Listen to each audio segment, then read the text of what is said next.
Alô, galera, mais uma vez aqui do nosso querido canal Neural. Eu, professor Antônio Marcos, meu querido amigo professor Ronaldo Ferreira, o monge. Estamos aqui mais uma vez na Livraria Vozes, aqui em Salvador, Bahia, Rua Carlos Gomes, 698A. Próximo ao edifício Garagem, ao Procon, mais uma vez aqui para falar sobre os pecados capitais. E hoje nós temos um pecado capital que não é fácil de se falar. Para você.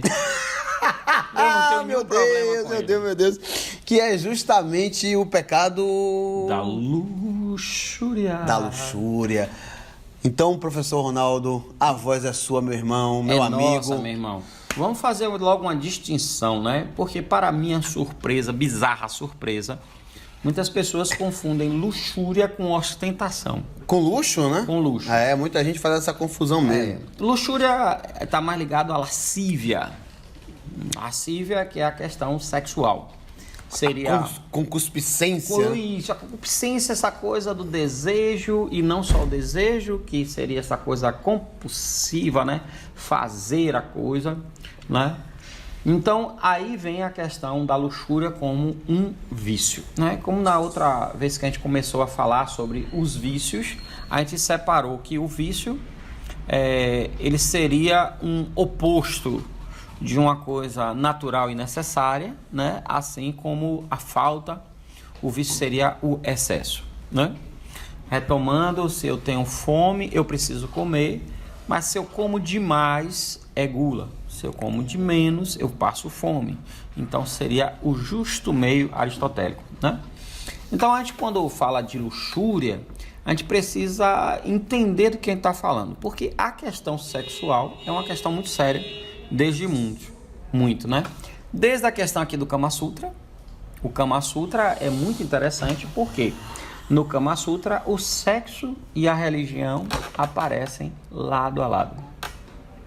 O que é uma coisa complexa, né? Do ponto de vista social, da educação social e vamos dizer, da educação socio-religiosa que temos acesso desde que somos crianças, né?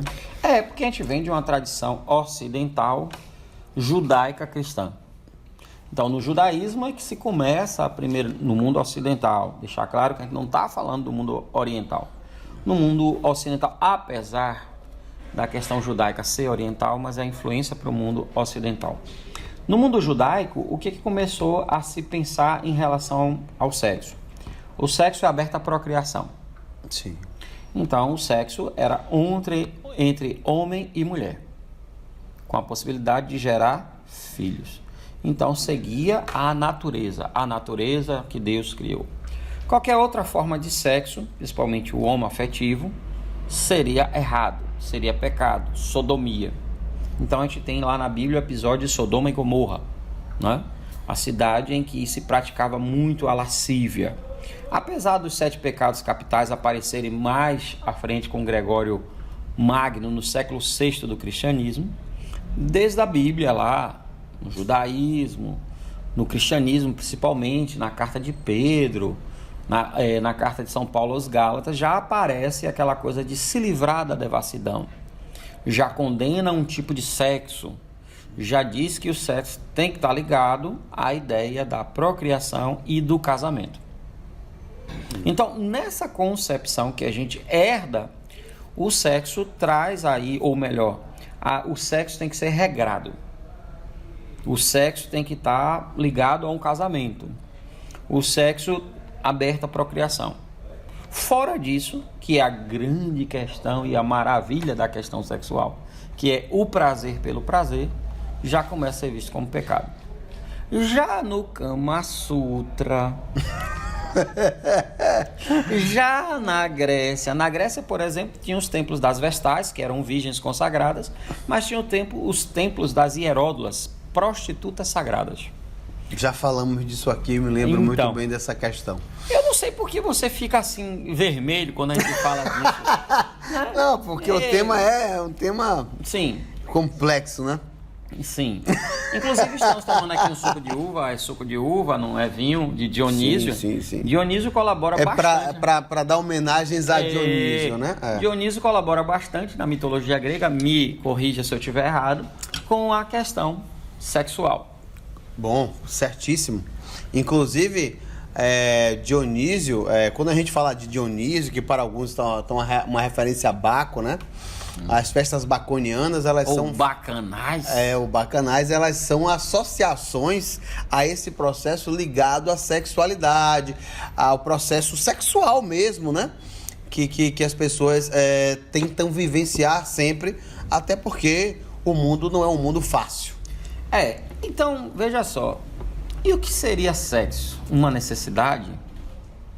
Para alguns. O que seria sexo? Um pecado? Para outros. Então, teria um meio termo entre o sexo até podendo ser virtuoso e o sexo sendo vício? Para a maioria. Então, meu Deus, esse tema é difícil demais. É difícil porque, por exemplo, no Kama Sutra, que muita gente vai procurando posições sexuais. Não fique nervoso, meu amigo. Posições. Você já viu o Kama Sutra? Você já deu uma folhada no Kama Sutra? Eu já li o Kama Sutra. Ficou envergonhado? Por quê? Não. É só uma. É só uma questão. Né? Não, interesse, curiosidade, enfim. Sim. Mas você já reparou, meu amigo Marco? Já que a questão sexual, ela faz parte da natureza, por que nós nos envergonhamos tanto? Justamente porque no Kama Sutra você tem o sexo com um apelo para a questão religiosa. Ou seja, é de entender que em algumas religiões o sexo ele não passa por uma coisa totalmente condenada. Até também no cristianismo, dentro da questão da procriação e etc, né? Então, o sexo, hoje, a gente tem essa confusão entre luxúria e luxo, justamente porque as pessoas acreditam que a demanda sexual estaria ligado à ostentação. Olha que coisa estranha. Então, eu tenho uma liberdade maior sexual, quanto maior poder aquisitivo eu tenho. Então, a gente vai num livro como esse aqui, Negociando a Intimidade, entender que nem só tem um tipo de prostituição. O que seria a prostituição? Alguém que se presta a vender para outro o prazer com o seu corpo. Né? Eu acho que essa definição para prostituição é bem educada, né? É bem educada e eu vou te dizer uma coisa mais interessante. A prostituição, ela se manifesta de várias formas fora do conceito. Para a gente ser bem verdadeiro com ela, porque a prostituição, muitas vezes, ela não distingue sexo, a prostituição, muitas vezes, não distingue interesse, e a gente tem que falar disso com muita serenidade para não desrespeitar a prostituta que faz disso como profissão e não aclamar pessoas que se prostituem por interesses que não são aqueles que estão voltados para essa questão. Inclusive que tem um olhar extremamente condenatório em relação à prostituição, mesmo fazendo da sua vida uma prostituição. Olha, eu já falei sobre isso aqui uma vez, mas não é uma questão preconceituosa. Acho que não me faria bem, eu acho que a gente tem que pensar muito nessa questão, não me faria bem, até brincando aqui uma vez a gente falou sobre isso, não me faria muito bem esse contato com esse mundo da prostituição, por uma razão simples. Não é uma questão de ser preconceituoso com as prostitutas, mas é uma questão de ser assim, zeloso consigo. Eu acho bem complexo um homem que se deita com a mulher em função de um valor. E vice-versa. E vice-versa, porque a gente está pensando aqui numa questão que envolve profissão. Eu não estou falando aqui de interesses escusos, etc, etc. Para a gente não entrar no mérito daquilo que não nos vale nesse tema, que é um tema muito curioso, que é um tema muito interessante e que é um tema assim que eu particularmente fico mexido com o tema, não por uma razão distorcida das minhas questões pessoais ou íntimas, mas porque é um tema realmente difícil de trabalhar. Pronto, então para complicar mais sua vida, eu vou fazer uma pergunta que provavelmente vai entrar no outro vídeo. Tá. Né? Você falou da prostituição como alguém que vende seu corpo, alguém que compra o outro corpo para o prazer. E esse é o conceito, né? Esse é o conceito. Esse é o conceito. Tiramos aqui a coisa velada que acontece na nossa sociedade extremamente hipócrita. Exatamente. Né? Então a gente com pessoas dizendo que filmes sobre prostitutas não podem, porque não sei o quê. Mas assim, as festas que grandes autoridades dão com prostitutas podem. Ou então transar com animais, como uma vez declarou. Pois é, longe dos olhos críticos da sociedade, tudo pode. Mas dentro de uma amostra do que a sociedade realmente é e factualmente faz, muita gente se nega. Eu não estou entrando nem nesse mérito, eu não quero entrar nesse mérito, porque assim, a questão hoje não é política, ela é de um cunho mais íntimo. Pronto, a pergunta que ficará para o próximo canal é: professor Marquinhos, o que o senhor acha pior, a prostituição ou o adultério? Nossa Senhora, meu Deus. Gente, com essa aí, a gente vai para o próximo bloco. Espero que vocês tenham gostado dessa primeira explanação, mas a gente só está começando, tá? Gostaria de aproveitar esse momento aqui, aproveitar o dia de hoje.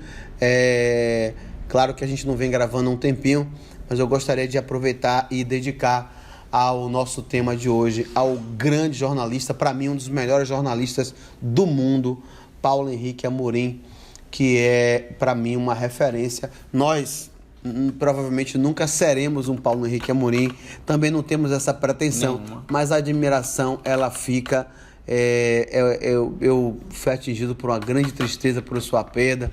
Era um jornalista sensacional, altamente inteligente, altamente politizado, altamente responsável, que é uma coisa que na imprensa brasileira falta demais, tá? Além de um sarcasmo sensacional. Você gosta? Eu adoro. A ironia é bom, né? A ironia, o sarcasmo, ela vem sempre de pessoas muito inteligentes. Eu realmente desejo partilhar esse momento de alegria e felicidade. Vá em paz, meu amigo. Vá em paz. Que você esteja em paz onde você estiver, tá? E um grande abraço para a família de Paulo Henrique Amorim, que certamente é uma família abençoada. Um grande abraço, pessoal. Daqui a pouco a gente está de volta para responder essas questões que meu amigo Ronaldo Ferreira deixou aqui em pauta. Um grande beijo.